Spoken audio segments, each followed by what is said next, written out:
This is the Shaver Prep Football Podcast, episode 32, season 2, presented by Aquarius Home Services and brought to you by True Stone Financial, 612 Quarterbacks, and powered by 10K Construction. Some big high school football wins last Friday across the state, like in Mahnomen, where the Mahnomen-Waban Thunderbirds beat Red Lake County 21-6 in a battle of unbeaten teams in Class 1A. Minnetonka beat Eden Prairie on Friday night to snap a 20-game losing streak to EP. Minnetonka winning that game 21-14. And Chaska was upset on Friday by Mankato West. That final was 28-21. It was the first loss of the season for the Hawks. Our Talk North Walk the Talk winner this week is Parker Kuehn, junior quarterback for Springfield High School. Friday night, Parker was 26 of 33 passing for 367 yards and 4 touchdowns in a 54-6 win over Bold. So Parker Kuehn had a great night on Friday night in his game against Bold. 4 touchdown passes. Just another normal night for Parker Kuehn, who's been lighting it up so far this season. Thanks for doing this. You 26 of 33, 367. Those numbers are probably your best of the season thus far. Did it feel like that? Did it feel like one of those nights throwing the football? It did. I felt like we were throwing more than we normally do. We got what we wanted on offense. The run game was good, which opened up the pass game. In the moment, you don't really notice how you're doing, but then afterwards you see the stats and you're like, yeah, it was a pretty good game. So we should point out Parker's sitting in a car because you're at a volleyball tournament. I am at my right? sister's volleyball tournament, yeah. Is your sister younger or older? She's younger. She's in 8th grade. Okay. All right. So you're being a good brother today. That's right. Supporting your sister. Here you go. 50 of 73 passing so far this year. Are those numbers right? Have you only thrown the ball 73 times? That can't be right. Yeah, I think it is correct through 4 games, yeah. Why is that? Why have you only thrown the ball that few times? I don't know. I mean, we got a good game plan, I guess. Run game and pass game have been working well together. So I think we've been able to get what we want and just been able to play well through that. So, as a quarterback, do you get a little frustrated that you're not throwing the ball a little bit more, or you're okay with that? Winning's the most important. I'm good. I think everybody on this team has a role and everyone's executed their role and it's been good. And I think we've always been able to get what we want. Team first. Team gets a win. I'm happy. So we should point out that Springfield is off to a 5-0 start, averaging 51 points per game so far through 5 games. So there's a lot of things working on the offensive side. Talk about your supporting cast. What helps you be a great quarterback in this system? Talk about some of the key players that surround you. I think, first of all, coaches have been very helpful to me, and they've just been able to give us great game plans. And then up front, our line has been especially very good this year. They give me great time in the pocket to go and execute. And then my receivers downfield going up and high pointing balls, getting open, scramble drill, getting open after a play breaks down. I think they've done a great job this year and just going out and competing with the other guys. You've got that quarterback body, 6'3", about 175, 180. Describe yourself as a quarterback, Parker. What do you think makes you a good quarterback? I think especially this year, I was focusing more on being able to read defenses. And that was a big part of what I worked on in the off season. And then going to camps to get stronger, been in the weight room, getting bigger and stronger so I can throw downfield farther and with more velocity on the ball. I think has been a big part of why I've been able to be successful this year. So as of right now, the numbers that I looked at today, you have 19 touchdown passes, which leads the state in touchdown passes. You're among the leaders in passing yards, almost 70% completion rate. Describe the passing game for Springfield. Is it a lot of short passing? I mean, how would you describe what you guys do? Yeah, we mix it up. We do a lot of screen game and quick outs, and we also throw it deep. We like to take our shots, and I think that's all possible because we're able to bring linebackers and defenders down. And then if we get a man look, we really like to try to take advantage of that because we feel like we got guys that can go and compete with the other defenders and are going to win those routes. So you've got Sleepy Eye coming up on Friday, but yep. maybe more importantly, and for people that don't know, you guys have lost 3 consecutive prep bowls to Minnesota, correct? I mean, come Yeah, on. It's like that's correct. Yep. It's like the Buffalo I Bills and the know. Vikings in the NFL. Yep.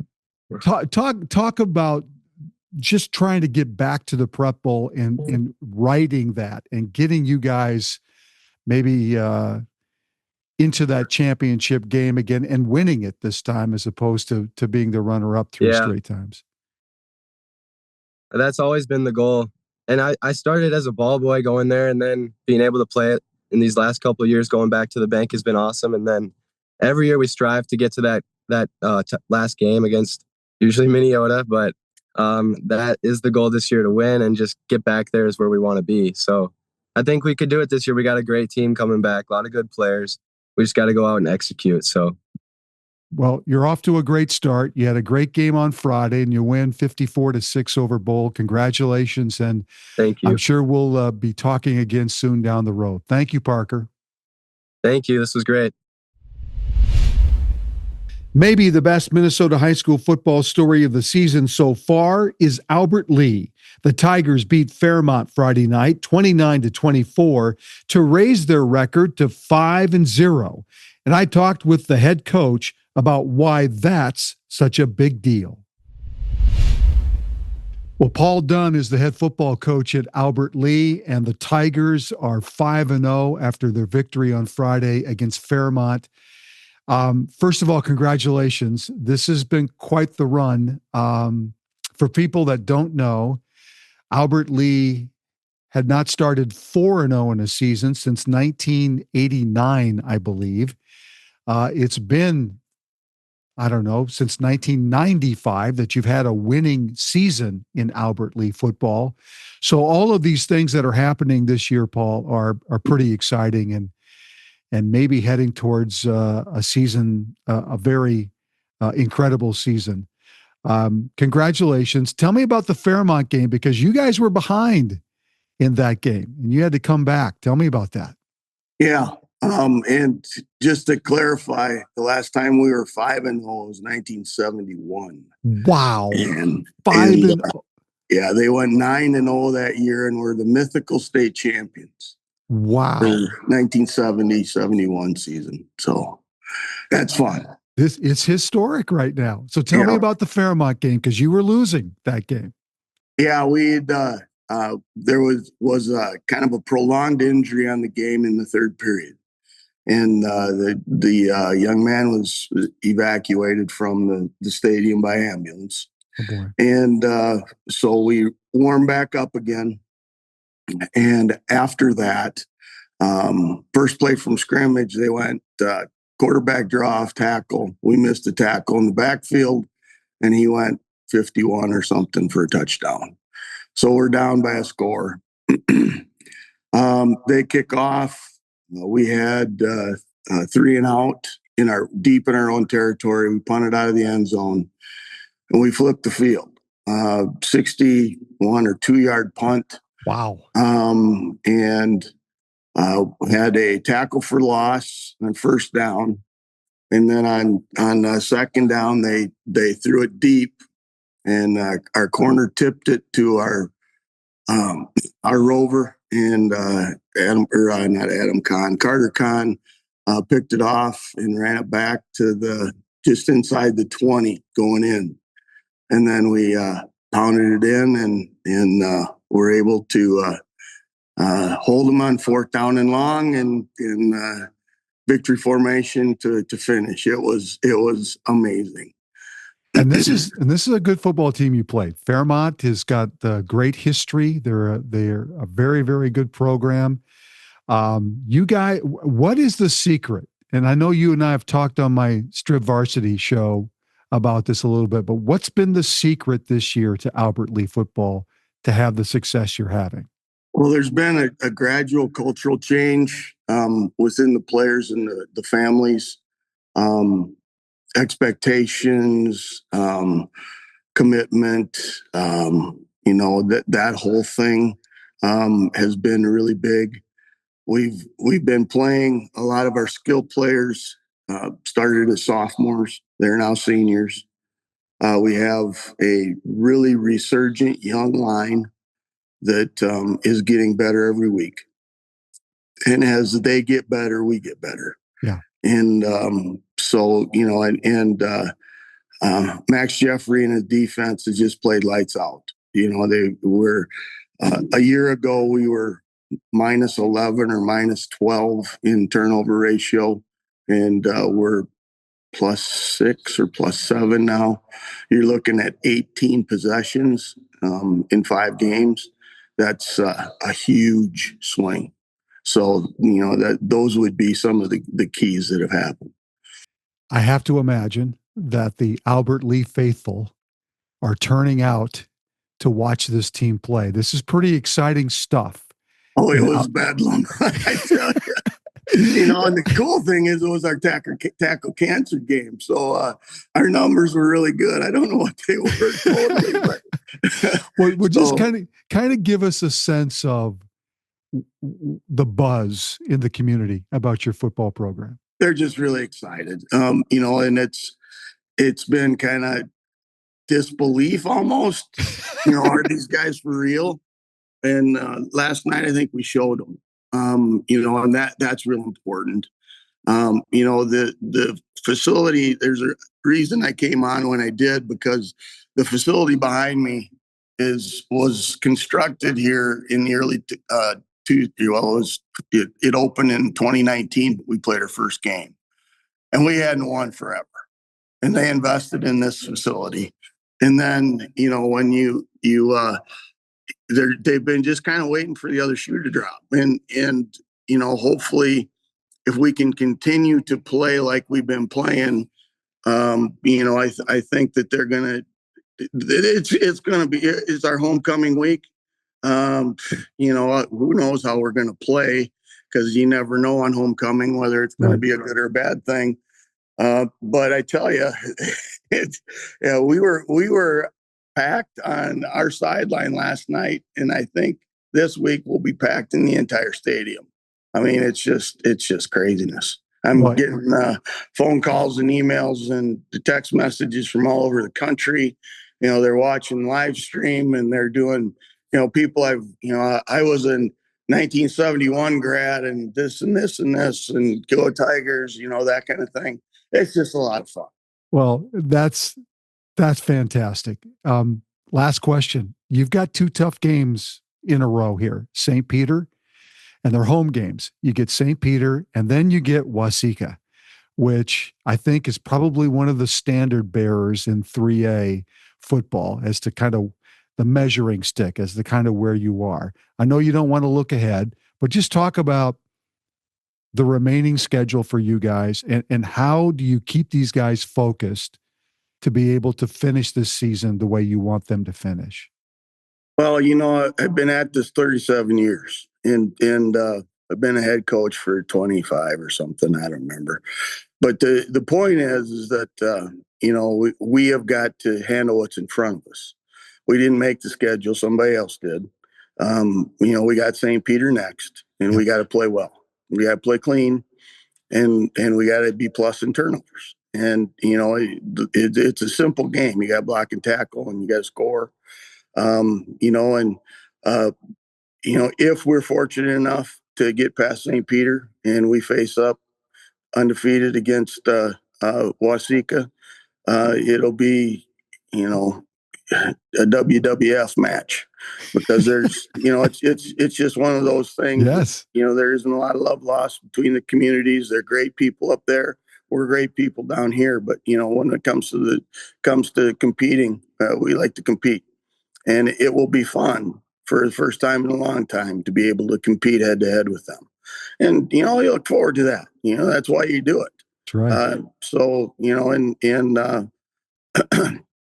There's a certain kind of momentum that's building here, and I've seen it at previous stops in my career, and it's pretty special, and you got to ride that wave and keep trying to keep the kids as focused as you can. You got to let them enjoy it because that's why they play.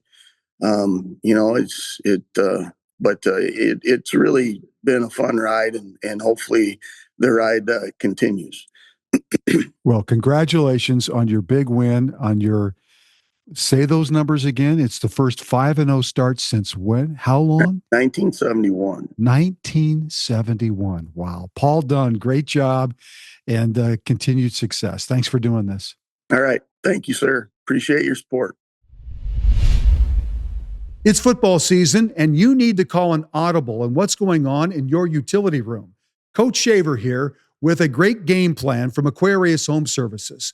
Let's call a reverse on that cranky furnace, flea flicker those flickering lights, and throw a Hail Mary on that water heater. Aquarius has the right play. $98 off any furnace, electrical, or plumbing repair. You can gritty your way into the end zone. Go to AquariusHomeservices.com today. Aquarius, earning the right to be recommended. 10K Construction is your one stop for all your general contracting needs, whether interior, exterior, residential, commercial, or multifamily properties. They build relationships with their clients, and that's how they've grown their business through referrals. Plus, they are teaming up with LP SmartSide to become Minnesota's premier siding installer. And they're also partnering with IKO Shingles as well. They've got the best of the best to do the job right. 10K Construction covers both Minnesota and Wisconsin. Now, the rumor is they charge a little extra because it's Packer land. I'm not sure about that, but what I am sure about, 10K Construction is the company you want handling all of your general contracting needs. Go to 10kconstruction.com for details. Gopher football, led by head coach PJ Fleck, takes on Ohio State in Columbus on Saturday night. And I know one guy who will be pumped up for that game, former Gopher linebacker and current assistant coach Mariano Sori-Marin. And you want to talk about all in on Gopher football? Watch this.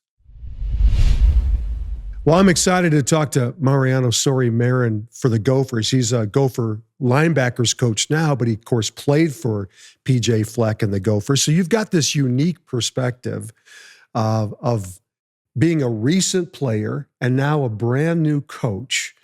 How do you, first of all, thanks for doing this. How have you navigated all this? Has it just been like a rush? I think the perspective that I have is like a former player for coach, and now being able to work for him and pour back into the program and culture in the University of Minnesota is incredible. And I think for me, like having poured so much time, so much blood, sweat, and tears into the place, to now be able to give back into the next generation is truly remarkable. And to be now coaching 10 different linebackers and pouring back into all those different guys just magnifies that joy that you get when you come in the building. But it's got to be a little weird in a way because you played for PJ and now you're kind of like, all right, we're not equals, but you're a coach. Right. Now. And I think like the way coach drives his program is that like it starts from the top, right? Coach sets the standard each and every day, and it goes through his coaches,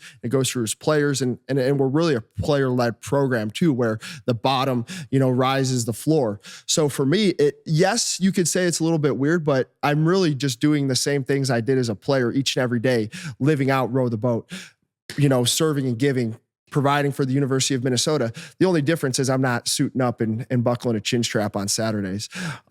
So yes, you can say weird, but it's really cool and special for me to be able to pour back into this place. You have to love the grind of football. Otherwise, A, you can't play at this level, and B, you certainly can't coach at this level if you don't love the grind of what football is. Yeah, I mean, I like for me, and this has really been the story of my life. Like ever since I started playing football when I was 8 years old, like football is kind of all I know when it comes to August 1st through the end of January. Football is all I know.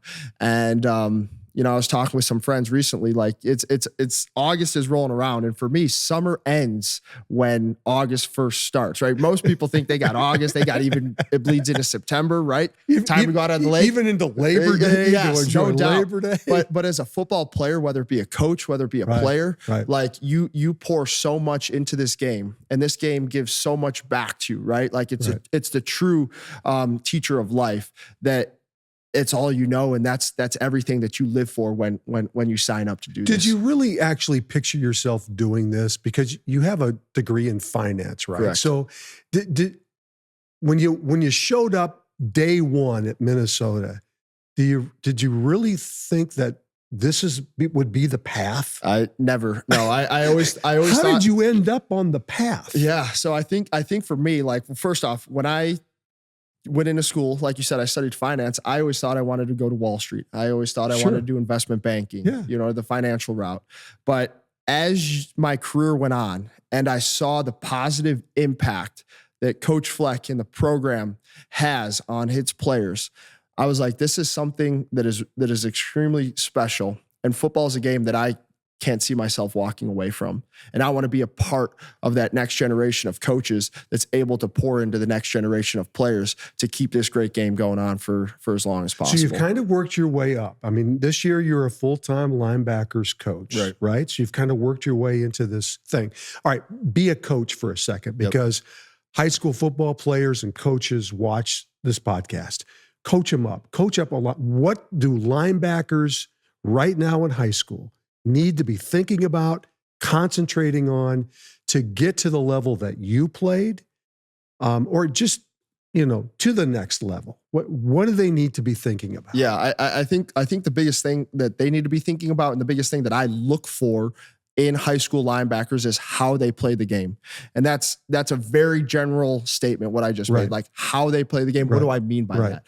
At the end of the day, there's always going to be 11 football players on each side of the ball. There's always going to be these specific drills that linebackers are instructed to do. This is how you're going to defeat blocks. This is how you're going to tackle. But how you go about that is what separates you. When I watch you swarm and pursue to the football through the echo of the whistle, when I see you play with extreme pride and passion and joy, when I see you love your teammates and care for your teammates and sacrifice for your teammates, that's all the how aspect that I look for. So it's not exactly what you do, right? Listen, there's a lot of good linebackers in the country that can run fast, that can jump high, that can make tackles in space, but it's how you do it, right? Maybe this guy plays through injury or something, plays through adversity in the playoffs when his team needs him most. Maybe this guy chooses to switch positions so that the team can be better off. This guy plays with relentless how through the echo of the whistle. Like, all those things are difficult to find, and they pop off on film when I watch a high school tape. And those are the guys that we want in our program that make us special. I've heard basketball coaches, and I just use this as an example, who recruit Division I basketball players. They don't really want to see them playing because they're there because they know they're that good. Right. What they watch for, how are you on the bench? Right. Are you actively supporting your teammates? Are you excited for your teammates? Are you sulking because they took you out of the game? That's kind of the same thing you're talking about, right? Is, yes, you got to have the physical attributes. We all know that. But it's those, I guess you'd call it intangible things. Yeah, that's what you're looking for. Yeah, and I would totally agree. And like, when you look at the teams that the University of Minnesota has had over the past few years that have had so much success, you look at the guys that have gone on to play in the NFL, those guys, those teams have those intangibles, right? They have that how. They have that unconquerable will, that spirit that ultimately drives them to be the best player that they can be, and ultimately the most connected team that they could be at the end of the day. All right, so you've been on both sides of the NIL as a player, and maybe not so much as it's evolving every year quickly. 100%. But now as a coach, and you go to recruit athletes, is that one of the questions they ask right away? How does it work? Right. So I think, like, for us in particular, when we're looking for somebody, we're looking for the right fit at the University of Minnesota, right? Yep. And that goes back to the intangibles that we talked about just a second ago. But when I'm looking for a player, if money is the only thing that they're looking for, they're not going to be a fit. Do you for know us. that right away in a conversation? More times than not, yes. Yeah, okay. More times than not, yes. And I think just the questions that are asked and the personality of the kid, you can figure that out. If a kid's gonna ask me, hey coach, how much you paying right away? Okay, then my question's been answered. But if a kid's asking, hey coach, how can you change my life? How can you develop me for the NFL and impact me for the next 40 years? Then you know you have a kid that's gonna be, looking for the right things, the positive impact and change and development that we offer. But in some ways, though, Mariano, you can't blame some of these guys for asking that question, considering maybe their background or their family situation. Right. Do you take that into consideration? 100%. You always have to take that into consideration. And I think like everybody's story and everybody's journey is unique, right? So just because a kid asks that question doesn't mean we write them off, right? Like, and everybody like. Everybody has different levels of training and coaching from their high school to the people that are working with them in this recruiting process as well. So we always take that into consideration. But as a kid starts to learn about a program and they start to really dive in and gel and connect with the things that make us unique and special and the things that are ultimately going to allow him to reach his goals and dreams 10, 20, 30, 40 years from now, then we say, okay, that kid's the right fit, right? That kid is going to be a kid that can come into our program. Yes, he's going to make money in NIL. Yes, he's going to be able to positively impact his family for generations to come, but he's also looking for the right things like serving and giving, development, leadership, connectivity, which we pride ourselves on. All right, so you come to the Gophers from Illinois, where you played high school football. Tell me about your high school experience. What was high school football like for you? Yeah, I mean, like high school football is a dream, and you look at the connection that it builds with the community, right? You're wearing your high school jersey throughout the hallways on a Friday. Everybody in town comes out to watch the game. When you look at high school football is a pure form of football where there are guys out there that dream of playing in the NFL, and there are guys that are out there just because they love the game and they just want to be with their buddies. They want to be with their buddies. Yeah. So to be able to play at that level, and for my alma mater, Providence Catholic, was truly special. And I was able to win a state championship. I was able to make some deep runs into the playoffs and build some connections and relationships that I have to this day. But that is really where I found my calling for football, right? I always knew I loved football. Right. I since I was 8 years old, knew football was what I wanted to do. But as you continue to take the next step and rise in the levels, you realize that the positive impact that it can truly have on you for the rest of your life. You were a wide receiver too. I was wide receiver, safety, running back. What were your hands like? I feel like they were better in high school than they were in college. only one career interception, a few drops, but no, like the position versatility definitely helped me understand the game a little bit deeper, and also helped me just kind of understand like my body and my balance and my control to play linebacker at this level. I love talking to players like you who only get the one big offer out of high school. And, I suppose maybe you feel a little slighted or whatever. You take the Gopher offer and then you come here and you kill it and you play great. And I always wonder, is it like I told you so, or I needed to prove myself? I proved that I should have been recruited better than that.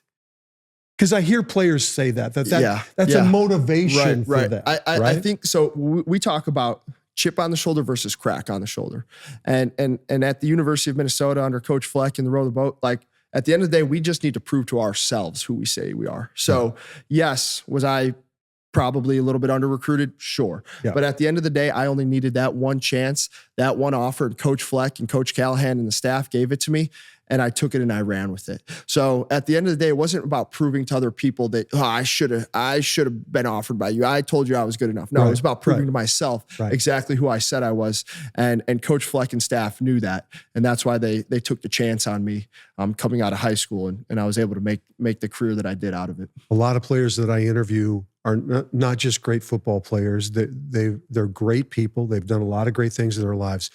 And a lot of it goes back to their education. You were all academic in the Big Ten. What is that part of What does that mean to you? How important is that part for you? Like going back to the how we do things, there are 4 areas of your life: academic, athletic, social, spiritual. Not one is more important than the other, right? At any given time, whichever one you're focusing on, that is the most important thing. So when we're talking about our life program at the University of Minnesota, all 4 areas are equally as important. And you better have that how and that drive and pour into those areas, whatever it may be, right? So when it comes to football, yeah, I'm going to give everything I got when I'm doing football. When it was academics, I was giving everything I had in terms of academics, because like I said, this is a life program. It's going to give you opportunities, give you the resources and the skills to go out into the real world and do whatever you dream of, right? Like when coach talks about being a coach, right? It's about taking somebody from where they are to where they need to go, like the old stagecoach, right? So that's in football, that's in life, that's in academics, that's in your spirituality, whatever it may be.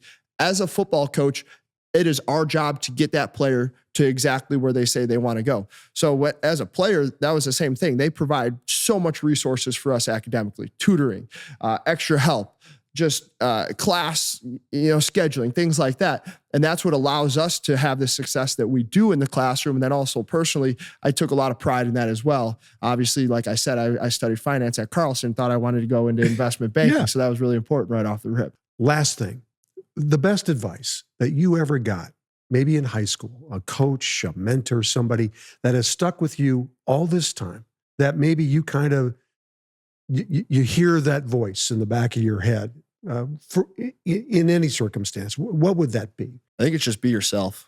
Like be yourself. I think like this game is so special and it's hard to play. It's hard to coach. So when you're yourself and you're out there running around like you're in the backyard as a little kid, that's where you can find that joy and that passion and that love and not allow the external or the noise or the flashing lights to get in the way of why you truly do it, right? And why you started football when you were 8 years old, right? You did it because you wanted to run around, you wanted to hit somebody, you wanted to be with your teammates, and you wanted that team and that connectivity, that feeling on game day. And it's unmatched. So be yourself and stick true to why you started playing and why you started coaching in the first place. If I was 50 years younger, I would sign up and play for you right now. Heck yeah. It was great to meet you. Thank you so much for having me. This was awesome. Thanks for doing this. I appreciate it. Thank you. We'll be right back. This episode is brought to you by 612 Quarterbacks, Minnesota's premier quarterback development program. At 612 Qs, they're committed to creating a high-quality quarterback development program, both affordable and accessible. Their training goes beyond the basics, not only focusing on proper throwing mechanics and footwork, but also building strong football IQ, leadership, and resilience. Their mission is to educate, inspire, and challenge athletes to raise their standards on the field and in life. Through training and mentorship, they're building more than quarterbacks. They're building a community rooted in growth, accountability, and shared success. Learn more today at 612quarterbacks.com. These days, you can get a checking account, a credit card, or a mortgage just about anywhere. But what you can't always find is the personal touch of a neighborhood credit union like True Stone Financial. I've known the folks at True Stone for many years. They put people first. They take time with you, they get to know you, and they use their expertise to connect with the services that help achieve your financial well-being. True Stone is a not-for-profit financial institution owned by the very people they serve, and they're in your neighborhood. Visit truestone.org and get to know them. They can't wait to meet you. True Stone is an equal housing opportunity lender. A quick shout out to all the Minnesota high school football teams participating in Tackle Cancer this fall, and to one in particular, Randolph High School. The Rockets held their TC game last Friday night and raised a ton of money, as they always do. The entire town of 500 turned out for their game. Pretty cool. Our Talk North Games of the Week in Class 4A, a monster matchup in Southeast Minnesota. Unbeaten's Casson Manorville takes on Byron. And in the Metro, the rivalry game, Chanhassen at Chaska. Both teams with 4-1 records, but you can throw out those records when they meet. The Shaver Prep Football Podcast drops every Monday, and you can catch us on YouTube and where podcasts can be found. My thanks to producer Alex Haugen and the great folks at Talk North. Thanks for watching and listening, and we'll see you next week.